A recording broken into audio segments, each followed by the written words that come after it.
크리스마스입니다. 크리스마스에 예수님이 우리에게 찾아오신다면 예수님은 어떤 모습으로 우리에게 찾아오실까? 크리스마스와 연말 이때쯤 많은 사람들은 선물을 주고받습니다. 여러분은 이 크리스마스 때 받고 싶은 선물이 있다면 어떤 선물이십니까? 한국의 어느 신문사에서 남녀 직장인 700명을 대상으로 설문조사를 벌였습니다. 크리스마스에 받고 싶은 선물이 무엇입니까? 그랬더니 남자, 여자 동일하게 1위는 현금, 캐시였습니다. 남자는 43%, 여자는 34.2%였습니다. 다른 신문사에서는 이 질문을 살짝 바꿔서 물었습니다. 연말에 여러분이 받고 싶은 선물은 무엇입니까? 그랬더니 전체 응답자의 70%가 역시 현금이었습니다.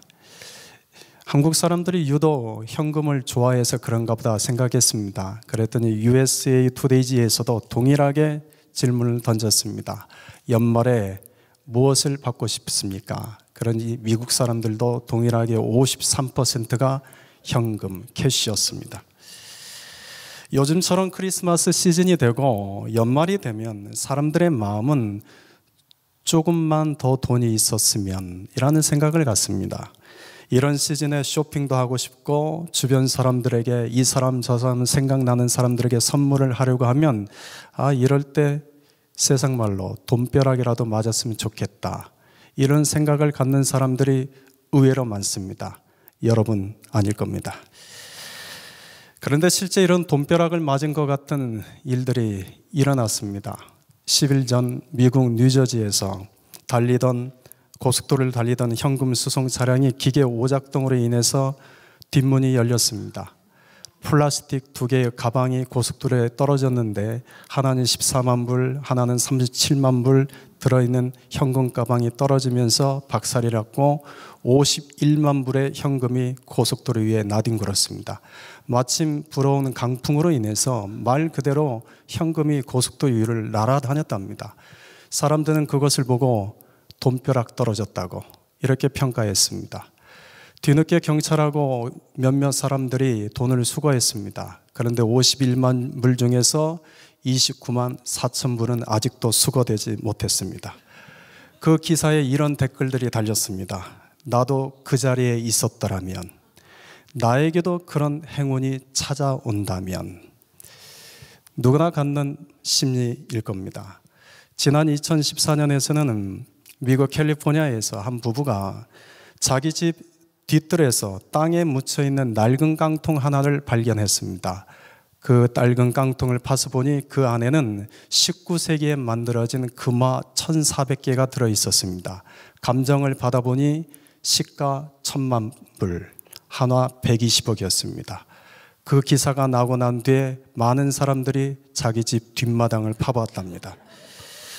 올해 10월에는 파키스탄의 카라치시 슬럼가에 사는 한 아이스크림 장수가 있는데 그에게는 사용하지 않는 휴면 계좌가 있습니다.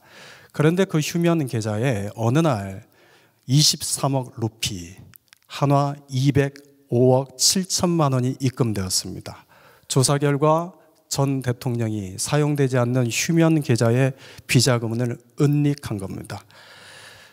그로 인해서 파키스탄 사람들은 혹시라도 자신의 휴면 계좌에 이런 은닉한 돈이 있을까 싶어 은행을 찾는 소동이 벌어졌다고 합니다. 또 올 10월에는 태국 방쿠 시장에서 생선 장수인 한 여인이 2살배기 딸을 데리고 도매시장에 가서 물건을 사고 나서 상인에게 돈을 지불하느라고 잠시 한눈을 판 사이에 2살배기 아이가 그 시장 옆에 있는 복권 판매대에 가서 복권 2장을 두 손으로 꽉 움켜쥐었답니다. 그러니까 엄마가 달려가서 그 아이에게 복권을 뺏으려고 하니까 아이가 너무나 울더랍니다. 겨우 한 장 뺏어서 돌려주고 한 장 값을 지불하고 왔는데 그 아이 손에 들고 있던 그 복권이 1등에 당첨된 겁니다. 태국 돈으로 600만 바트, 한국 돈으로 약 3억이었습니다. 세상 말로 돈벼락 맞았습니다. 사람들은 이런 돈벼락 맞은 이야기를 하면 너무나 좋아합니다. 그리고 굳이 큰 소리로 외치지 않아도 이런 얘기는 작은 소리를 해도 시선을 집중합니다. 그리고 이런 이야기를 들을 때 나에게도 이런 일이 있었으면 좋겠다라는 즐거운 상상을 합니다. 물론 여러분들은 안 그러실 겁니다. 대개는 이런 돈벼락 맞았다는 이야기에 사람들은 눈이 번쩍 뜨여지고 귀를 기울입니다. 그런데 여러분, 이런 돈벼락과는 비교할 수 없는 큰 일이 이 땅에 일어났습니다. 하나님이신 예수님이 우리와 같은 사람의 몸을 입고 이 땅에 내려온 것입니다. 그런데 많은 사람들은 돈벼락 맞은 이야기에는 기뻐하고 관심을 기울이지만 정작 그것과는 비교할 수 없는 분, 그것과는 도저히 비교가 안 되는 분, 하나님이 우리와 같은 사람의 몸을 입고 이 땅에 태어나신 것에 대해서는 그렇게 관심을 기울이지도 않고 기뻐하지 않습니다. 이것이 오늘 우리의 실체일 겁니다. 성탄절에 사람들이 눈이 번쩍 뜨여지고 귀를 기울이게 만드는 것은 무엇일까? 성탄절 하면 떠오르는 것이 무엇입니까? 라고 또 설문조사를 벌였습니다. 그랬더니 1위가 뭔지 아십니까? 33%가 크리스마스 캐롤이라고 대답을 했습니다. 2위는 22%, 산타클로스와 선물이라고 대답을 했습니다. 3위는 21%, 크리스마스 파티라고 대답을 했습니다. 예수님이라고 대답한 사람은 겨우 17%밖에 안 됩니다. 미국의 어떤 심리학 교수는 자기가 가르치는 학생 40명을 대상으로 연상 테스트를 했습니다. 성탄절이라는 단어를 주었습니다. 그리고 학생들이 연상되는 단어를 쓰게 했습니다. 놀랍게도 예수님이라고 답한 학생은 단 한 명도 없었습니다. 이런 이야기는 오늘날 사람들에게 성탄절은 더 이상 예수님과는 관계가 없는 날이 되었다는 것을 강력하게 증명해 줍니다. 종교개혁자 마틴 루터는 그 당시에 많은 그리스도인들이 주기도문을 의미 없이 습관적으로 외우는 것에 대해서 이렇게 이야기했습니다. 오늘 이 시대의 최고의 희생자는 주기도문이다. 아마 마틴 루터가 이 시대를 우리에게 온다면 하나 더 추가할 겁니다. 오늘날 성탄절 역시도 이 시대의 가장 큰 희생자다. 여러분, 성탄절에 우리가 생각해야 될 분은 예수님이십니다. 그래야 바르게 우리가 성탄절을 보낼 수 있습니다. 예수님께서 이 땅에서 사신 인생을 우리가 냉정하게 이성적인 눈으로 바라보면, 여러분, 저는 개인적으로 인간적으로 봤을 때는 예수님의 삶 어느 것도 부러운 게 없습니다. 흠모할 만한 것이 없습니다. 예수님은 인생을 놓고 보면, 인간적으로 보면 참 불행한 분이셨습니다. 우리 한국 어른들이 하시는 표현에 따르면 팔자 참 사나운 분이셨습니다. 예수님은 태어나시는 순간부터 빈 방이 없었습니다. 그래서 짐승이 거하는 마구간에서 태어나셔야 했습니다. 그런데 태어나셨는데 누일 자리가 없어서 말 구유에 누이셔야 했습니다. 뿐만 아니라 예수님이 태어나신 그 가정은 지독히 가난한 가정이었습니다. 이스라엘 모세 율법을 따르면 한 집안에 태어난 첫째 맏아들은 하나님의 것이었습니다. 그래서 맏아들이 태어나면 40일이 지나면 누구나 성전에 올라가서 대속의 제물을 드려야 됐습니다. 출애굽할 때 하나님께서 이스라엘의 모든 집안의 큰 아들은 다 내 소유다 라고 말씀하셨기 때문입니다. 그래서 40일을 될 때 맏아들을 대속하기 위해서 사람들은 성전에 올라가서 성전 세겔 은 5세겔을 주고 대속제물을 바쳤습니다. 그러면 레위인들이 그 아이를 대신해서 하나님을 섬겼습니다. 뿐만 아니라 대속제물 아니라 번제물도 바쳐야 됐습니다. 일반적으로 번제물을 바치는 것은 1년 된 흠없는 어린 양을 바쳤습니다. 이 정도는 웬만하면 다 바칠 수 있습니다. 그런데 너무나 가난한 사람들은 1년 된 흠없는 어린 양을 바칠 수 없을 만큼 가난한 사람들은 집비둘기나 산비둘기를 바칠 수 있었습니다. 그런데 누가복음 2장 24절에 보면 예수님의 아버지 어머니 요셉과 마리아는 그 아들을 위한 번제물로 집비둘기와 또는 산비둘기를 바치려 했습니다. 다시 말하면 그만큼 가난한 집안이었다는 얘기입니다. 뿐만 아니죠. 그가 태어나서 얼마 안 있다가 헤롯이 예수님을 죽이려고 했습니다. 인류 역사상 태어나자마자 박해의 대상이 된 사람이 예수님 외에 또 누가 있을까 싶습니다. 예수님은 태어나시자마자 박해의 대상이 돼서 애굽으로 도망자 신세가 되셔야 됐습니다. 헤롯이 죽었다는 이야기를 듣고 이스라엘에 돌아왔습니다. 그런데 혹시라도 어떤 위해가 있을까 싶어서 갈릴리 나사렛이라는 깡촌에 숨어 들으셔서 무려 나이 30세가 될 때까지 가난한 몫으로 사셨습니다. 예수님의 존재가 있는지 없는지조차도 드러나지 않고 그렇게 숨지겨 사셨습니다. 나이가 30세가 되었을 때 생각을 했습니다. 이제 예수님의 인생 펴지나 보다. 이제 예수님의 인생에도 꽃이 피는 날이 오는가 보다. 그런데 예수님은 여우도 굴이 있고 공중의 새도 거처가 있는데 인자는 머리 둘 곳이 없다라는 말씀으로 예수님의 3년의 공생의 기간은 말 그대로 떠돌이 생활, 나그네 생활했다는 것을 말씀하십니다.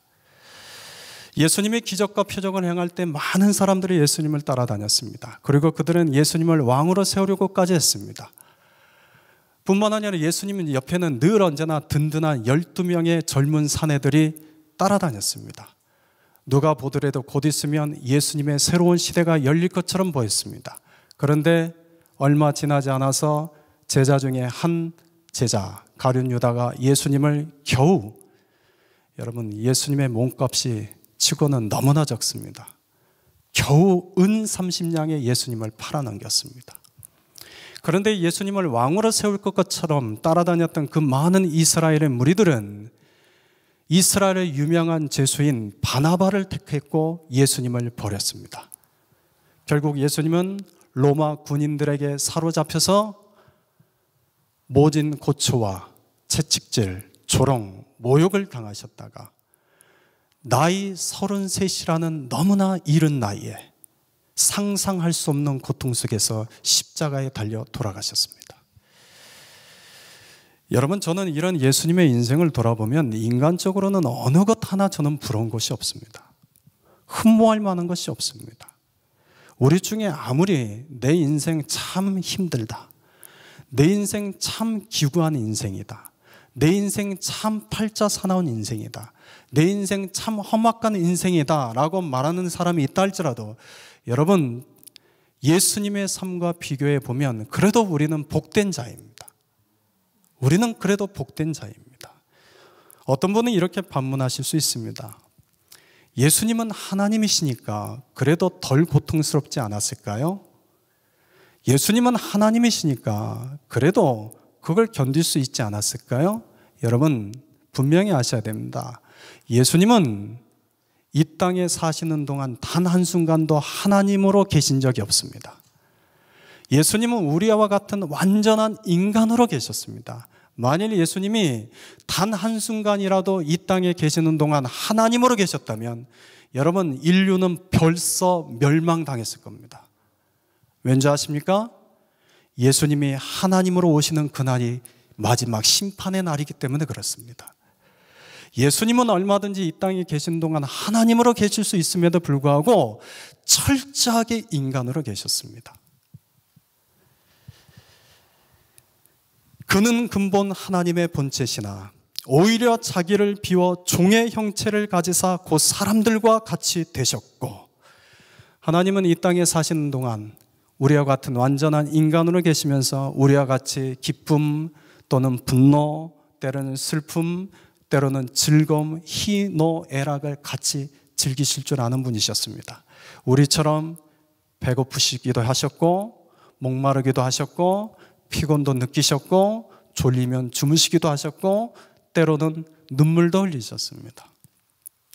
인간적으로 보면 예수님의 인생은 불행 그 자체처럼 보입니다. 그런데 여러분, 불행처럼 보이는 이 예수님의 인생이 수많은 사람들에게 위로가 됩니다. 불행처럼 보이는 이 예수님의 인생이 수많은 사람들에게 소망이 됩니다. 수많은 사람들로 하여금 그의 삶을 변화시킵니다. 그리고 이 예수님의 삶을 보면서 예수님을 믿고 싶고 예수님을 따르고 싶고 예수님을 닮아가고 싶어 합니다. 여러분, 이것이 예수님의 인생의 신비입니다. 오늘 성탄절기에 예수님의 인생에 대해서 우리가 다 논할 수 없습니다. 다만 성탄절에 맞춰서 우리는 한 가지 질문은 하게 됩니다. 여러분, 예수님은 왜 마구간에서 태어나셨을까? 예수님은 왜 마구간에서 태어나셨을까요? 표면적인 이유로는, 성경에 기록된 표면적인 이유로는 당시 로마 황제인 아우구스토가 식민지에서 더 많은 세금을 거둬들이기 위해서 모든 식민지에 있는 사람들을 호적을 등록하게 했습니다. 그래서 예수님의 아버지 어머니는 호적을 등록하기 위해서 베들레헴에 갔습니다. 그런데 너무나 많은 사람들이 몰려 있어서 빈 방이 하나 없었습니다. 그래서 빈 방이 없어서 마구간에서 태어나셨답니다. 그런데 저는 이 말씀이 도저히 이해가 안 됩니다. 여러분은 이해가 되실지 모르지만 저는 도저히 이해가 안 됩니다. 여러분, 예수님의 아버지가 누구십니까? 하나님이십니다. 전지하시고 전능하시고 말씀 하나로 세상을 창조하신 분이십니다. 그리고 예수님은 그 하나님의 독생자 아들이십니다. 그런데 하나님께서 그 독생자 아들이 이 세상에 태어나는 날 빈방 하나 없어서 마구간에 태어나게 하시는 분이겠습니까? 얼마든지 베들레헴에 신실한 사람 한두 사람은 있었겠죠. 그래 가브리엘 천사를 먼저 보내서 야, 내 아들이 태어난단다. 미리 방 하나 준비해 두렴. 명령하실 수 있었겠죠. 그런데도 하나님은 예수님이 그냥 마구간에 태어나시도록 그 길을 인도하셨습니다. 이에 대한 일반적인 해석은 예수님께서는 이 땅에 가장 낮고 낮은 자리에 태어나기 위해서 마구간에 태어나셨다라고 그렇게 해석합니다. 그런데 제가 발견한 글 중에 가장 제 마음에 때리는 글이 있었습니다. 이탈리아 작가 지오바니 파피니라는 사람이 있는데 그분은 그리스도의 일생이라는 쓴 책에서 이렇게 이야기를 합니다. 예수님께서 왜 말구유에 태어나셨는가? 예수님께서 말구유에 태어나신 것은 그곳이 가장 더럽고 지저분하고 세상에서 가장 낮은 곳이기 때문이 아니다. 이 세상에서 주님께서 선택하실 수 있는 곳 중에서 가장 깨끗한 곳이었기 때문이다. 여러분, 이 말에 이해가 되십니까? 굉장히 심오한 말을 이해할 정도면 여러분 수준이 굉장히 높으신 겁니다. 그러니 수준이 있는 것처럼 고개를 끄덕이셔도 괜찮습니다. 여러분, 우리가 살고 있는 이 세상은, 사람들이 모여있는 세상은 온갖 죄악과 탐욕의 냄새가 가득한 곳입니다. 사람은 짐승의 냄새에 코를 막지만 하나님은 사람의 죄와 탐욕의 냄새에 코를 막으시는 분입니다. 우리는 우리 몸에서 나는 냄새에 예민하게 반응하지만 주님은 결코 우리 사람의 몸에서 나는 냄새에는 아무렇지 않으십니다. 그래서 예수님은 거린에게도 다가가시고 소경에게도 다가가시고 38년간 중풍병자 쪄들어 있는 그 사람에게도 다가가시고 아무렇지 않게 손을 잡아주시고 아무렇지 않게 얼굴을 쓰다듬어 주십니다. 주님에게는 인간의 이 더러운 냄새는 주님에게는 더 이상 문제가 되지 않습니다. 그런데 주님이 가장 힘들어하시는 냄새는 우리 영혼에서 풍겨나는 죄악, 탐욕의 냄새입니다. 여러분, 이 냄새는 죽음의 냄새이기 때문에 그렇습니다. 그런데 우리는 이 냄새를 맡지 못합니다. 그런데 주님은 맡으십니다. 그래서 주님은 인간의 이 더러운 죄악의 냄새가 나지 않는 곳, 그곳이 짐승의 마구간이었습니다. 어쩌면 베들레헴의 어느 한 여관에 빈방이 하나 있다 할지라도 하나님은 예수님을 그곳에서 태어나지 못하게 하셨을 것입니다. 그곳은 겉으로는 깨끗하게 치워진 방일지 모르지만 그것은 사람의 죄악의 냄새가 진동하는 곳이었기 때문입니다. 이 지오반니라는 사람은 원래는 철저한 무신론자였습니다. 그런데 그의 어머니는 믿음 좋은 독실한 그리스도인이었습니다. 어느 날 이 지오반니가 무서운 병에 걸렸습니다. 그런데 어떤 사람이 이 어머니에게 이런 말을 해줬습니다. 아들의 병을 고치려면 사람 고기를 먹이면 된다고. 그런데 이 엄마가 이렇게 생각을 했습니다. 예수님도 우리를 살려주기 위해서 당신의 살을 찢기신 것처럼 내 살 뜯어서 내 아들 먹이면 내 아들 낳을 수 있겠다. 이렇게 받아들이셨습니다. 그리고 자신의 허벅지를 떼서 요리를 해줬습니다. 그런데 그 아들의 병이 나았습니다. 근데 그 아들이 병에 걸렸을 때 먹었던 그 고기 맛을 잊지 못해서 엄마한테 그 고기 한 번 더 먹게 해달라고 했습니다. 엄마는 그 아들의 원을 들어주기 위해서 아들이 없을 때 다른 한쪽 다리를 칼로 잘랐습니다. 그런데 동맥을 잘랐습니다.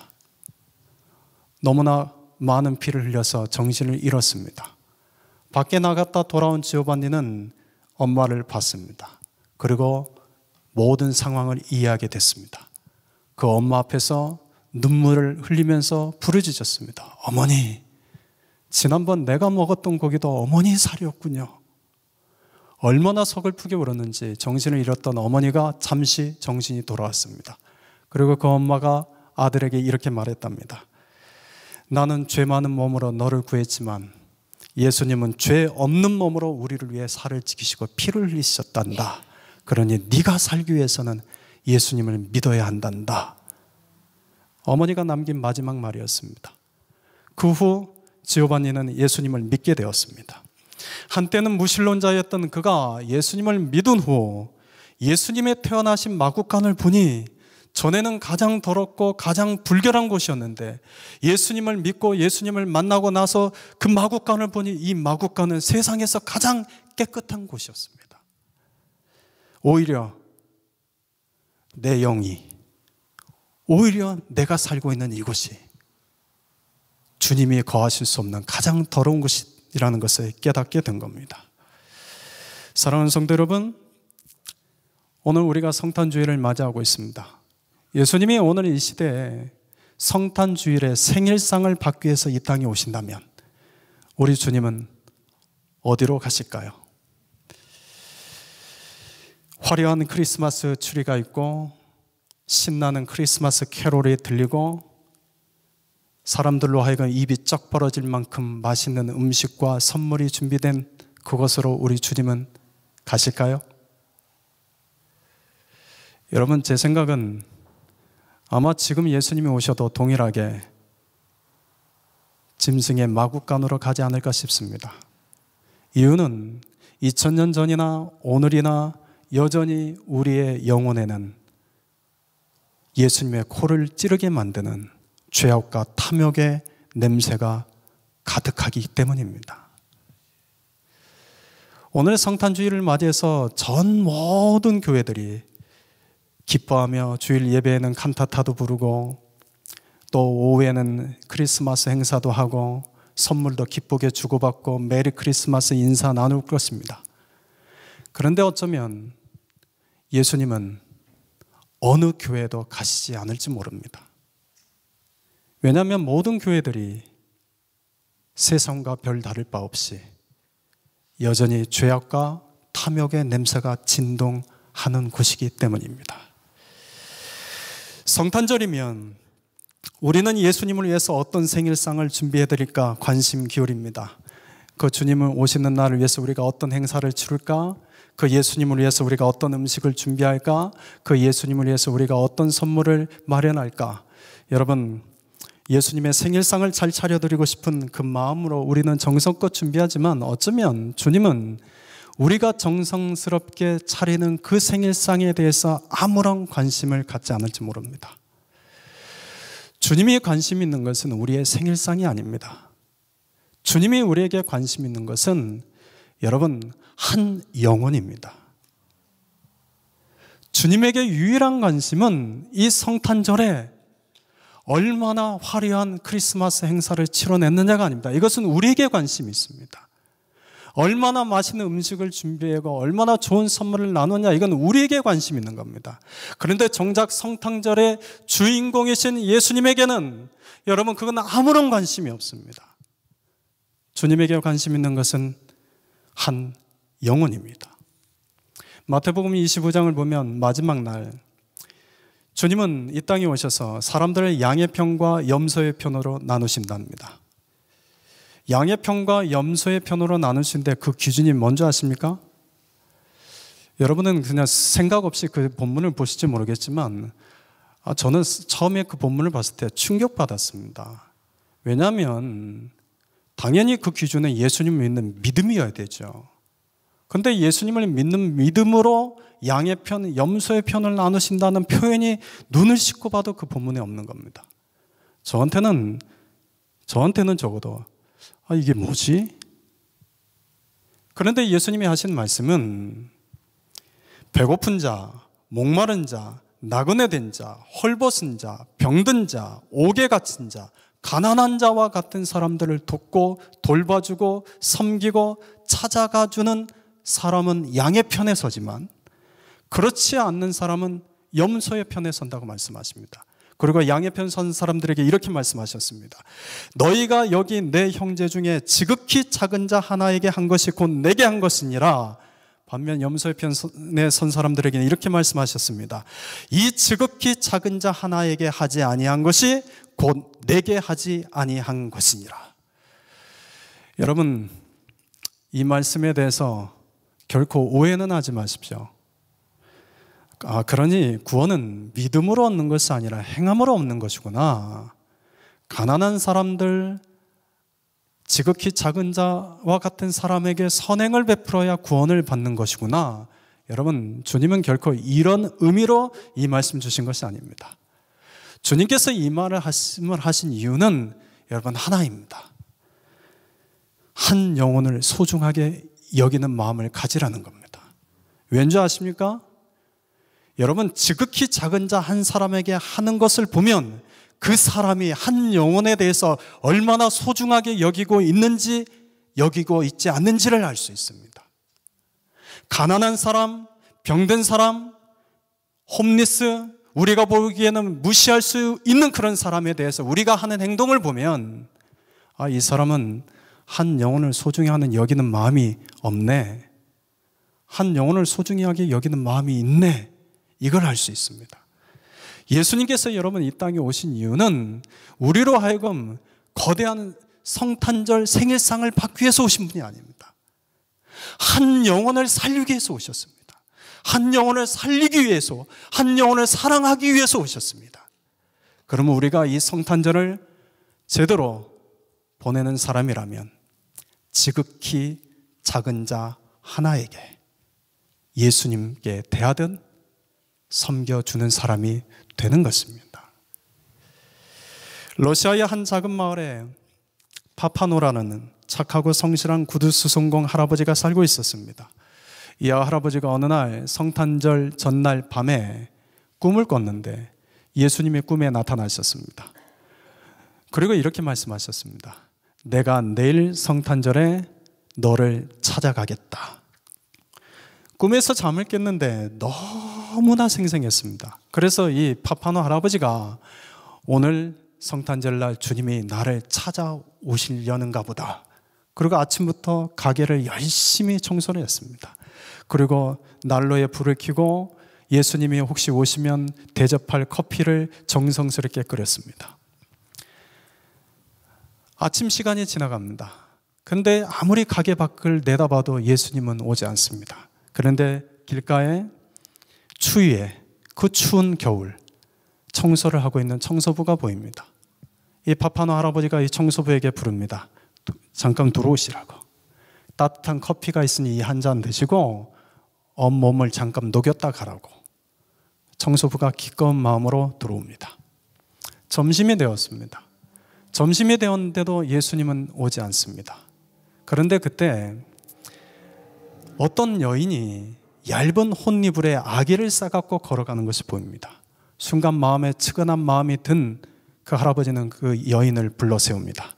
잠시 들어오라고, 온몸을 좀 녹이라고. 그런데 그 아이의 품 안에 있는 그 여인의 품 안에 있는 아이를 봤는데 그 아이의 발에 신이 없는 겁니다. 그 아이의 발은 얼어 있었습니다. 순간 할아버지는 자기 가게 안에 있는 구두를 찾아서 아이에게 맞는 작은 구두를 하나 신겨주었습니다. 저녁이 되었습니다. 배가 고파서 수프와 또 빵을 데우고 있었는데 기다리던 예수님은 오지 않는데 밖에서 소리가 들립니다. 보니 어떤 할머니가 거린 아이 하나를 멱살을 잡고 경찰서로 끌고 가는 것이 보였습니다. 이유인즉 거린 아이가 할머니의 과일을 배가 고파서 훔친 겁니다. 할아버지는 그 할머니를 멈춰 세웠습니다. 할머니, 그 아이 용서해 줘요. 내가 대신 돈 지불해 줄게요. 그렇게 해서 그 아이를 풀어줬습니다. 하루해가 다 졌습니다. 가게 문을 닫을 시간이 됐습니다.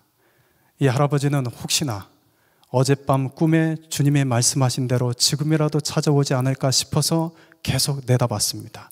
그런데 찾아오지 않자 할아버지는 혼잣말로 이렇게 내뱉었습니다. 내가 꿈을 꿨군. 결국 꿈이었네. 그런데 그 혼잣말을 내뱉는 순간 갑자기 어디선가 이런 음성이 들려왔습니다. 오늘 내가 너를 찾아간 것을 보았느냐? 지난밤 꿈속에 들렸던 주님의 음성이었습니다. 할아버지는 그 들리는 소리를 향해서 이렇게 물었습니다. 예수님, 언제 찾아오셨습니까? 저는 못 봤는데요. 그러자 음성이 들렸습니다. 나는 오늘 너에게 3번 찾아갔다. 아침에는 청소부로, 점심에는 한 아이를 품고 가는 여인으로, 저녁에는 배가 고파서 훔친 거린 아이로. 사랑하는 성도 여러분, 이 이야기가 우리에게 주는 교훈은 단 하나입니다. 이 성탄절 우리 주님이 우리에게 찾아오신다면 그 주님은 우리에게 어떤 모습으로 찾아오실까? 여러분, 지극히 작은 자의 모습으로 우리를 찾아오실 겁니다. 예수님께서는 2000년 전 아무도 알아주지 않는 마국간에서 태어나셨습니다. 그런데 오늘날 주님은 아무도 알아주지 않는 지극히 작은 자의 모습으로 우리를 찾아오실 겁니다. 오늘 본문에 나오는 시므온도 그런 사람입니다. 그는 일생을 메시아를 기다린 자였습니다. 그런데 시므온은 지극히 작은 자인 아기 예수님을 보고 메시아라는 것을 알아봤습니다. 어떻게 이렇게 이 아기 예수님을 보고 메시아라는 것을 알아볼 수 있었을까? 25절에 보면 시므온을 일컬어 이렇게 기록하고 있습니다. 의롭고 경건한 자라고 말씀합니다. 여러분, 의롭다는 것은 관계적인 의미입니다. 그는 하나님과 바른 관계를 맺고 있었다는 겁니다. 또한 경건하다라는 것은 행위적인 의미입니다. 보통 사람들은 경건이라는 단어를 말씀에 철저하게 순종하는 삶을 경건이라고 이해합니다. 근데 여러분, 경건은 말씀에 철저하게 순종하는 삶을 의미하지 않습니다. 만약 경건이 말씀에 철저하게 순종한 삶을 의미한다고 한다면 예수님 당시에는 바리새인들, 사두개인들, 율법학자들이야말로 경건한 자들이었습니다. 그런데 성경은 단 어디에도 그들을 향해서 경건한 자라고 말하지 않습니다. 이유는 하나입니다. 여러분, 그들에게는 지극히 작은 한 영혼에 대한 관심이 없었기 때문입니다. 반면에 시므온을 향해서 경건하였다라고 성경이 기록하고 있는 것은 그는 하나님과의 바른 관계 속에서 율법을 순종하는 자일 뿐만 아니라 그는 지극히 작은 자 하나를 사랑할 줄 아는 마음을 가진 자였다는 겁니다. 여러분, 이런 자가 경건한 자입니다. 시몬은 예수님을 보자마자 메시아인 줄을 알아차리고 이렇게 찬양합니다. 29절 32절입니다. 29절 주제여 이제는 말씀하신 대로 종을 평안히 놓아주시는도다. 여러분 이 말은 이겁니다. 이제 죽어도 여한이 없습니다 라는 얘기입니다. 30절부터 32절 우리 같이 한번 읽겠습니다. 시작. 내 눈이 주의 구원을 보았사오니 이는 만인 앞에 예비하신 것이요 이방을 비추는 빛이요 주의 백성 이스라엘의 영광이니이다. 아멘. 여러분 시몬의 이 주를 향한 고백은 인류 역사상 최초로 만들어진 성탄 캐롤입니다. 저는 이 시몬이 너무나 부럽습니다.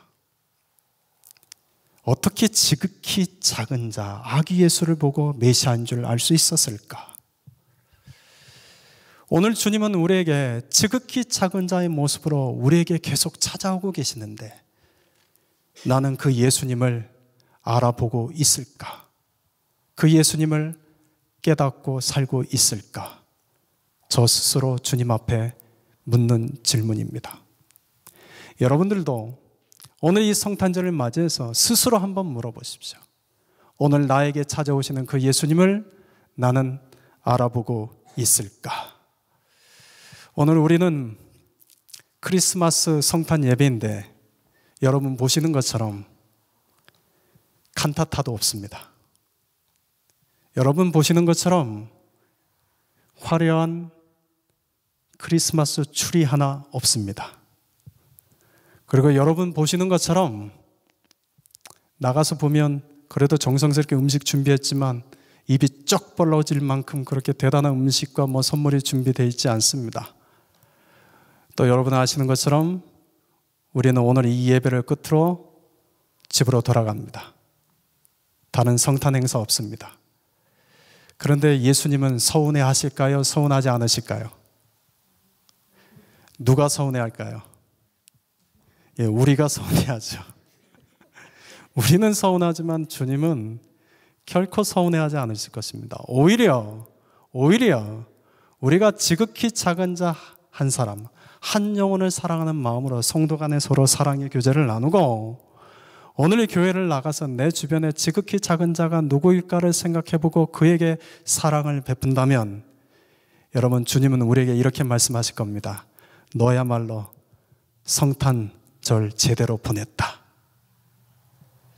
여러분 주님께서 기뻐 받으실 만한 그런 성탄절을 보낼 수 있는 저와 여러분 됩시다. 아멘. 예, 기도하겠습니다.